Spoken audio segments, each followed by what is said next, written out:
मुंबईमध्ये वांद्र्याच्या गरीब नगरमध्ये काल झालेल्या पालिकेच्या कारवाई विरोधात दगडफेक करणाऱ्या 15 जणांना निर्मलनगर पोलिसांनी अटक केली आहे। या दगडफेकीमध्ये काल 3 पोलीस कर्मचारी जखमी झाले असून त्यांच्यावर जवळच्या शासकीय रुग्णालयामध्ये उपचार सुरू आहेत।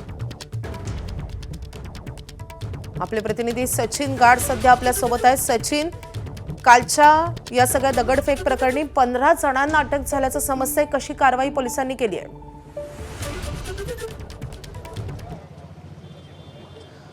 नक्कीच माधवी, काल वांद्र्याच्या गरीबनगर येथे सुरू असलेल्या अनधिकृत झोपडपट्टी विरोधातील कारवाई दरम्यान मोठी तणावाची परिस्थिती निर्माण झाली होती। पोलिसांवरती दगडफेक समाजकंटकांकडून करण्यात आली होती आणि या प्रकरणी आता 15 जणांना ताब्यात घेण्यात आल्याची माहिती आहे। यावेळेला 7 पोलीस हे जखमी देखील झाले होते आणि कालची परिस्थिती कुठे उद्भवू नये म्हणून पोलिसांकडून आपण बघतोय की काळजी सध्या घेतली जाते। या ठिकाणी जिकडे सगळं झोपडपट्टी विरोधात कारवाई सुरू आहे तिकडे मोठा पोलीस बंदोबस्त हा तैनात करण्यात आलेला आहे। दंगल नियंत्रण पथक, राईट कंट्रोल पोलीस, त्यासोबतच RPF आणि मुंबई पोलीस असे जवळपास 1000 ते 1200 जवान सध्या इथे तैनात आहेत। आपण बघतोय की एकीकडे कारवाई सुरू आहे तर दुसरीकडे कशा प्रकारे पोलिसांचं त्यांचं काम सध्या वाटून दिलं जात आहे। कोणते पोलीस कुठे राहणार, जर पुन्हा एकदा अशा प्रकारे जमाव आक्रमक झाला तर कशा प्रकारे कारवाई करायची याची सगळी सध्या त्यांना ब्रीफिंग इथे सुरू असल्याचं आपल्याला दिसून येते। यावेळेला पोलिसांकडून आपण बघतोय की त्यांनी डोक्यामध्ये हेल्मेट घातलेलं आहे, हातात त्यांच्या शील्ड आहेत, त्यासोबतच त्यांनी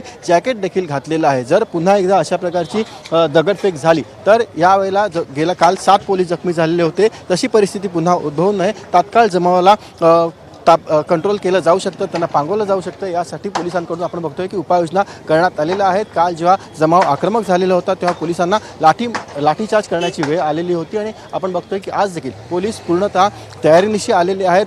स्थानिक पोलीस इथे आहेत, त्यासोबतच जे दंगल नियंत्रण पथक आहे त्यांना इथे पाचारण करण्यात आलेलं आहे आणि रेल्वे पोलिसांची देखील मदत सध्या घेतली जाते। जवळपास 1000 ते 1200 पोलीस सध्या घटनास्थळी तैनात आहेत। कालच्या कारवाई दरम्यान जवळपास 15 लोकांना पोलिसांनी अटक केलेली आहे। 7 पोलीस जखमी झाले आणि त्यातील काही अजूनही रुग्णालयात भरती आहेत आणि कालची परिस्थिती उद्भवू नये म्हणून आपण बघतोय की पोलिसांकडून आज तरी चांगलीच काळजी घेतलेली आपल्याला दिसून येते। नक्कीच कालची परिस्थिती उद्भवू नये यासाठी पोलीस सतर्क आहेत। सचिन, या संदर्भात तुमच्याकडून अपडेट जाणून घेत राहू। सध्या धन्यवाद या माहितीसाठी।